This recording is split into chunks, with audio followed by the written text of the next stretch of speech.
Hello out there. It's week 8 of the NFL season, which means it's week 8 of the MCC season, which means it's the week 8 edition of the MCC News. I am your host, 5-time MCC champion, Alan Morrow. Now, we don't have a lot of time here. We got a lot to get to. Now, let's get to it. The week 7 rewind. High points on the week. Will received high points on the week with 138.96 points. Will is the first person this year to win high points for a second time this season. He first won it in week 4. And this was a very tight race for high points this week, with everything coming down to that double Monday night header with Gabe and Doug. But James Conner did just enough to get Will a nice shining moment in this dark season of his. Next is low points is Ben. Oh boy, Ben. Where do we begin? Ben with low points of 64.16. This is the second time Ben has received low points this year, tying Jeremy's 2. So now Ben and Jeremy are tied for the most low points on the season. The one thing Ben did beat Jeremy on this week was Ben now holds the record for the lowest points of the season with the 64.16. He beat out Jeremy's low points from week 4 of 67.78. Ben, what helped contribute to this? Ben, between his 3 wide receivers of Cortland Sutton, Jameson Williams, and Devontae Smith, combined scored 0.4 points for him this week. So less than our half a point per reception. Pretty spectacular there. Our closest matchup wasn't very close at all. Lee beat Jim by 17.4 points. This is the largest gap of our closest matchups of this season. Tyra beat Doug by 10.8 back in week 3. Like I said, this was a week blowout, so our biggest blowout was Gabe over Schrader. Gabe beat Schrader by 50.48 points. This is our second biggest blowout of the season. Jeremy still holds the record for the biggest blowout over myself. I believe that was in week 2. Also, I beat Ben by 50.2 points this week, and even Doug beat James by 45.6. So we had 3 games with a 45 or more point differential. And then, only if I had a different schedule, Adam wins it again. This is now Adam's 4th time this year with a score of 110.64. He would beat in 6 other teams. The only thing that's biggest change, Adam was doing it every other week. This is the first time he's gone back-to-back. So week 2, week 4, week 6, and now in week 7. Just can't catch a break there, Adam. On another note, quick shout out to Adam. Congratulations on your finishing the Detroit Marathon. Well done. Very big accomplishment for you. Way to go. Spectacular. Now we had another big announcement. Our commissioner dropped a bomb on us on Tuesday. A pizza bomb. It's pizza week. It's our first pizza week of the season. As you see here, the team that starts the wide receiver with the longest touchdown catch of the week will win pizza week. The winner will receive pizza from their pizza place of choice, purchased by the MCC. On here, very important, it is the wide receiver with the longest touchdown catch. So a wide receiver with a touchdown run doesn't count. A running back with a long touchdown catch doesn't count. So wide receiver. So the teams that are starting 3 wide receivers this week with one wide receiver in their flex has a little advantage over teams that are just starting 2. So if you really care about pizza week, adjust for it. So very important. These are always very fun. I won one last week. It makes the pizza taste a lot better when you do get it. It's pretty good there. So, whoa! We're halfway there. That's right. It's the halfway mark of the season. We have 14 regular season games. We've played 7 weeks. So, for here, I've broken down teams into 3 categories. A lot based on standings around here, just to see where every team is at and see where... try to predict where things may go from here. So our first category, living on a prayer. We have Adam at 1-6 and Will at 2-5. Will at 2-5. He has 2 weekly high point wins on the season, but he only has 2 wins. So unless he's winning high points, he ain't winning, it sounds like. He's 3rd in points for on the season, but he has the most points against by 17 on the season. He hasn't had A.J. Brown for multiple weeks.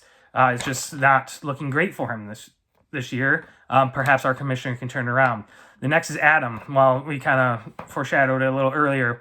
Adam at 1-6, the 4-time winner of Only If I Had a Different Schedule. He has the second most points against on the season. He's been hurt with injuries recently with Chris Olave. Brandon Ayuk's now done for the season. He had and Tua's injuries hurt him. He doesn't even have Tua, but he has Devon Achane, and anyone who's been paying attention, and if you have a Miami player since Tua's been hurt, they've been almost unplayable. So that's really hurt him as well. So let's see if Adam can run his way to a great second half and make a run to the playoffs like Jim did last season. All right. The next one is our biggest category. We'll make it, I swear. So these are 7 teams that are 4-3 or 3-4. You know, 3 of them are in the playoffs. 4 of them are out of the playoffs. It's been all over the place. Gabe currently holds on to the 4th seed in the playoffs. He has the second most points, 4. He's still trying to find a QB on the season. So, yeah, obviously he's spent the most on QBs. But he has Saquon Barkley, who might have been the best first-round pick of our fantasy draft this year. And that's really kept him high up there. So good job there, Gabe. The next Schrader. Schrader at 4-3 currently holds the 5th seed in our playoffs. He's 5th in points for it as well. He's a strong, balanced team. He's lost Rashid Rice, which hurts him, and now he's lost Mike Evans for it looks like maybe a month here as well. So he has some work to do. Then the last playoff spot, the 6th seed, is currently held by myself at 3-4 due to the tiebreaker for most points. That I'm 6 on points for, but I'm also 3rd in points against, which has kind of kept me almost basically around 500 at 3-4 here. I feel I have a solid team, but like nobody just has a huge day. They just can put up a solid number or a bad day. No one's kind of gone bananas for me in any given week. Maybe Jahmyr Gibbs last week with 30. But I got lucky playing Ben, which that wouldn't have mattered. The next there is Jeremy, is in the 7th spot, just out of the playoffs at 3-4. In that 7th seed, he's relied on maybe the Jets a little too much with Breece Hall, Garrett Wilson, and the Jets defense. It's probably hurt him a little bit because the Jets are 2-5 and have struggled as well. Multiple down seasons from players as well. Travis Etienne, Dak Prescott, Amari Cooper have all had down seasons. Hopefully Dak can come back off his bye. And Amari Cooper now to the Bills. Maybe that would be a very good pickup and keep him rolling for the rest of the year. He did lose Chris Godwin on Monday night as well. The 10th spot is James at 3-4 as well.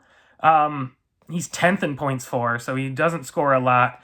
Devontae Adams, Sam Laporta has really hurt his squad by not putting up big numbers as they've been accustomed to in the past. Tyra is at 3-4. He has the 11th most points for, so he's down there as well. His old team has been showing their age. Alvin Kamara, he's had some good games. He's been for the other ones. Jonathan Taylor has been hurt. Travis Kelce, I think he's only had 1 game, maybe 2, that he's put up Travis Kelce numbers in. And I guess this is just what happens when you draft from Disney World. And Ben at 3-4. He's last in points for, go figure. He's counting on Josh Allen to carry his team, but it looks like he's going to carry his team to the Whedon instead. Josh Allen has been very up and down. He has a lot of big players, just not making big plays consistently enough. He had Rashid Shaheed, now he's hurt, but big play. JMO, big play. So, JMO might be gone for a couple weeks here now too. So, Ben, best of luck a little later on for you. Now our last category. We've got to hold on to what we've got. Lee, 6-1, our defending champion. He's 4th in points for, but he's also had the 10th least amount of points scored on him. He has powered through big injuries to Isaiah Pacheco. He actually is the one with Tua. Cooper Kupp has been gone for most of the time. So he's really just hodgepodge this together and 6-1 and rocking to it. He really needs a running back. So if anybody wants to help him out in that category, you can shout out to Lee. Doug at 5-2, second most points for. He's going to be carried as far as the Ravens offense can carry him. He has Lamar Jackson, Derrick Henry, and Zay Flowers. All of them have been playing really great lately. I think Henry might be the number 1 running back. Lamar is probably the number 1 quarterback. So as long as that Ravens offense keeps rolling, Doug's probably going to keep rolling. He's also with Aaron Jones and Drake London, who have been great complements to his Ravens offense. And then in third place in the league is Jim at 5-2. But this is where it gets weird with Jim here. Is it 5-2? Is it a good 5-2 or a fluky 5-2? Jim has the 9th most points scored in this league, but he's also had the least amount of points scored against him. Will that continue to hold up for the rest of the season? We'll see. You just can't keep getting away with this. As of right now, it looks like his new dad strength might be the thing that's carrying his team to the playoffs. So we should see if this keeps going for Jim or not. And then, lastly, let's do a quick Jeremy's 5 out of 6 check-in bet. So as of right now, as you see, he has three teams correct, 3 teams wrong. Jeremy, James, and Adam are still the 3 that are out. Gabe Schrader and Jim are the 3 that are in that he has selected.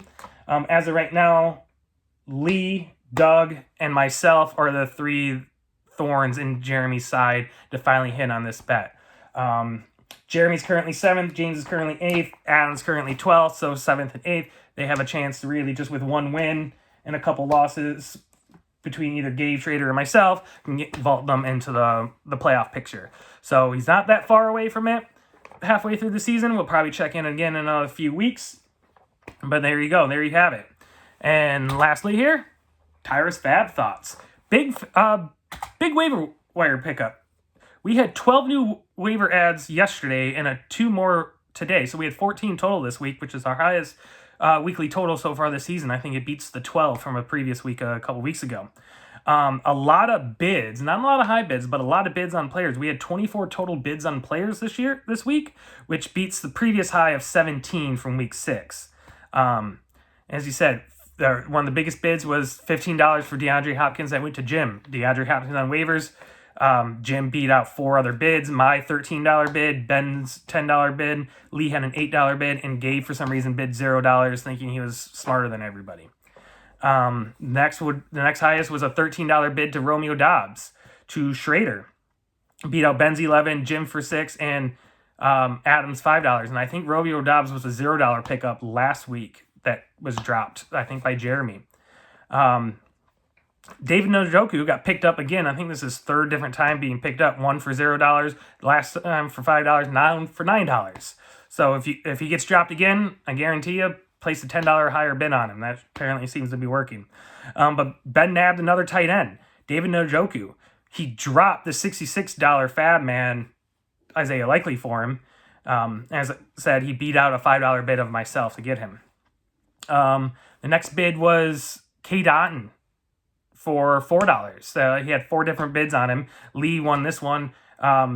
Jeremy had a $2 bid, and James and Ben both put $0 bids on him, but Lee gets him.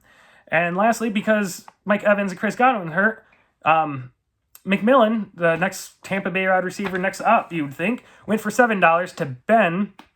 He did have a couple other bids on him. So I was surprised. I thought there may be more action on McMillan, knowing that there's a starting wide receiver out there. But there you go. There you have it. That's the MCC news for today. And as always, let's go Lions. Fuck the Titans.